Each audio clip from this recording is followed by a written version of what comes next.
Hello, everyone.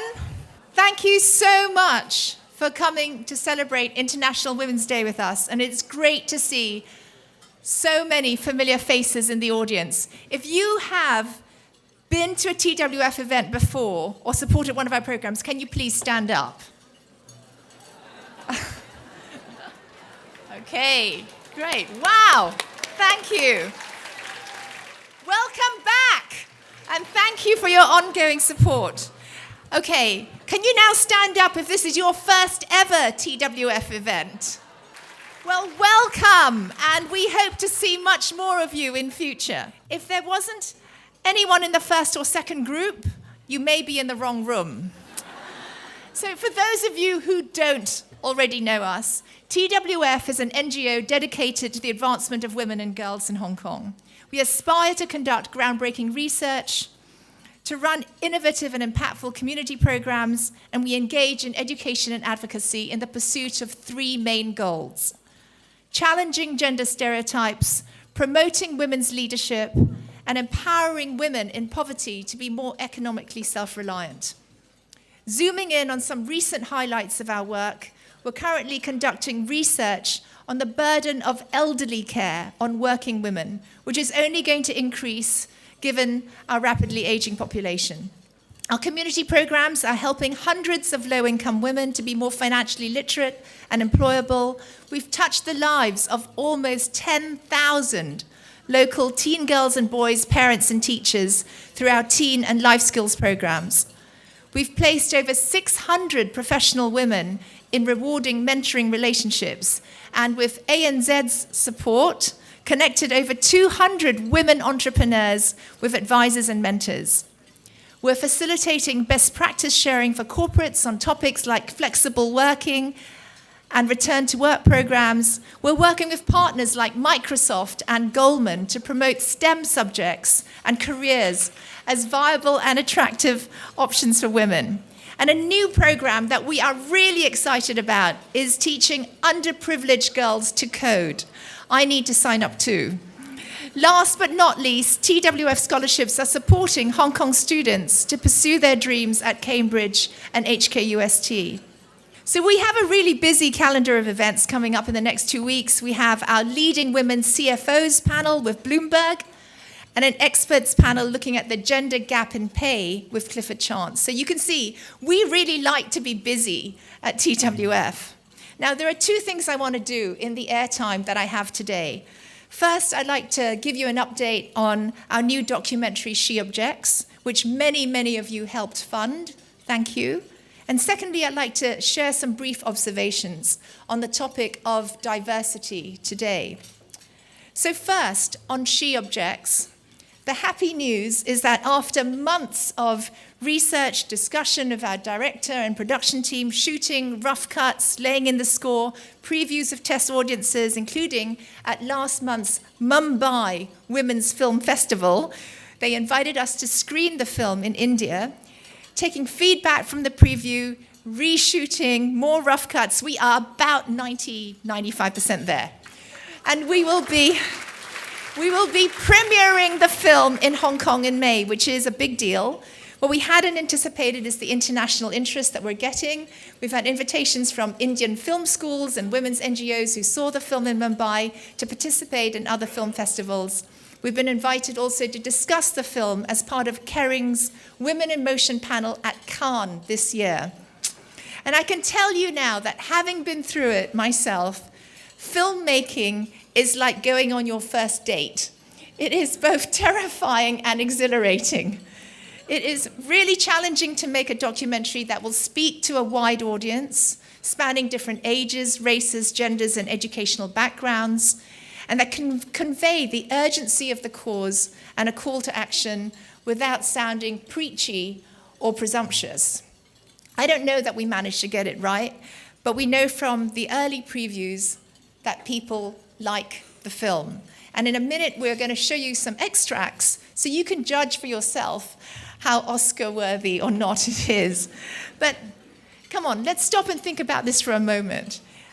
I think it is kind of amazing that the Women's Foundation, working from our tiny 20-person office in a narrow, smelly lane in Shenzhen, is now part of this global pantheon of filmmakers that are using the medium to spotlight social issues like so many films at this year's Oscars. So She Objects is our way to make people stop and reflect on the state of the media and popular culture as represented by movies, TV, advertising, music videos, and social media, and to ask whether the cultural norms that they promote are harmful, not just to women and girls, but also, as you'll hear from Jackson, to men and boys. She Objects looks at the correlation between the media's portrayal of women and three things: body image and self-esteem issues for women and girls, violence against women, and the leadership ambition gap. Drawing on the film, we will be running media literacy and critical thinking workshops in Hong Kong secondary schools and universities. Eddie, I'm delighted you're here. We need your help, Education Bureau. We'll be launching a social media campaign inviting people to object to content that objectifies, sexualizes, and diminishes women. So look out for our premiere in May and our community screenings. We'd love to hear from you if you want to organize a screening for your kid's school or your company, and we will have discussion guides to go with the film. So I'd like to segue now to some thoughts on the topic of diversity. And we're going to stick with an Oscars theme. I don't know about you, but this year's Oscars made me feel kind of uncomfortable. Don't get me wrong, I loved the pictures being honored. But as many of you know, there was a lot of controversy this year because all 20 acting nominees were white. And black stars like Will Smith threatened to boycott the ceremony, and kind of to placate them, the Academy's governing body swiftly announced they would be increasing the number of members who are women and from ethnic minorities. And the timeline for this is by 2020. Now, I hope no one will be offended by my remarks, but there are a few things about this that I find concerning.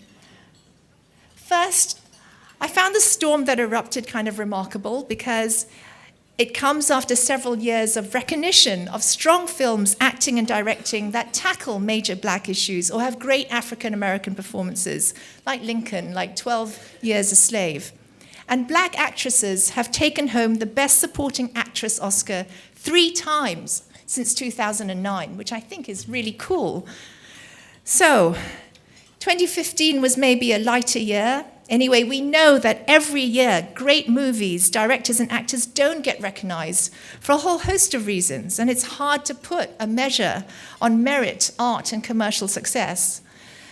But for the black community to take a "we are being victimized" stance suggested to me that what they were looking for was effectively a quota. But what would happen if you applied that same argument or approach to the lack of representation of women in the workplace or in parliament or in any other context?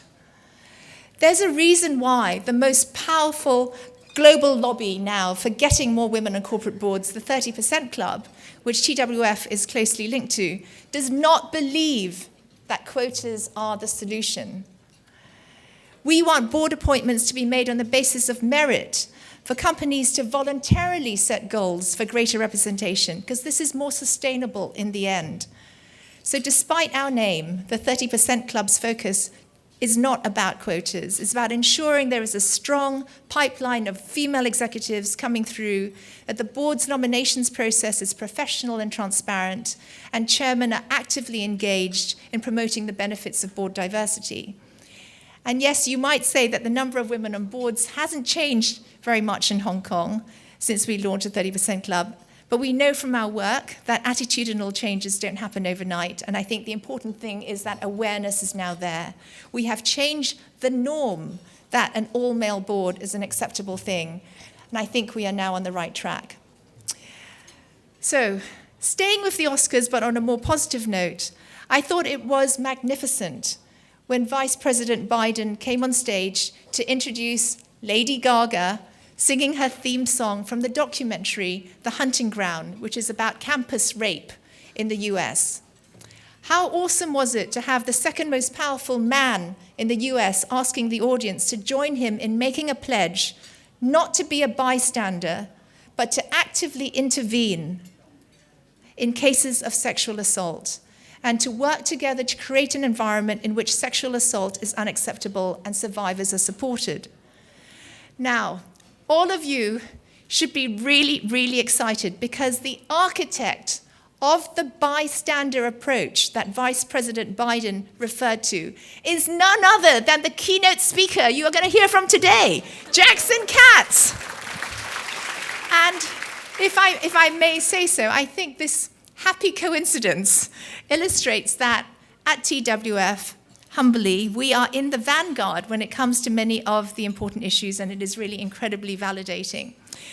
The symbolism of having a powerful male leader saying that violence against women isn't a women's issue, and the concept that engaging men is critical if we are going to change things, is something we have always promoted at TWF.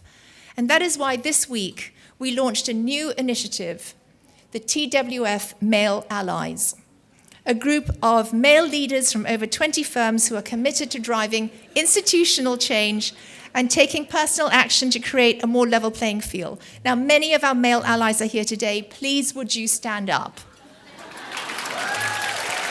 David, James, Keith, thank you. Brian, Farhan, thank you. Thank you for your leadership in this area. And I'd also like to thank Jackson from the bottom of my heart for coming to Hong Kong, and the US Consulate and Ashurst for supporting his trip. While he's been here, Jackson has been doing training for the corporate sector with BlackRock, for university administrators, domestic violence NGOs, the Hong Kong police, and also for anxious dads who want to know how they can better connect with and be better role models for their sons. Jackson, I am so sorry you missed the Oscars because you were on your way to Hong Kong, but I'm sure you know the impact that you have had here is no less. So in closing, I hope you will be inspired by today to continue to support the Women's Foundation in our work. You all have a really critical role to play, not just as donors, although donating is good, but as role models, parents, managers, colleagues, volunteers, and active bystanders. It's really easy to blame the culture for where we are today. But who can fix the culture? Only everyone, starting with everyone in this room. With mobile devices and social media nowadays, we are all content creators and media producers. We can all be more thoughtful about the way we compliment other people, so it's not just about looks. We can all be braver about calling out sexist behavior and language. We can all do more to help our children think critically about the content that they're watching and the kind of human beings we hope they'll grow up to be. It's the accumulation of small, everyday thoughts and habits that generate and sustain culture. Small steps that anyone can take at any time, the small steps that mark the beginning of big change and hopefully a more equal world. Thank you for coming, thank you for listening, and enjoy the lunch.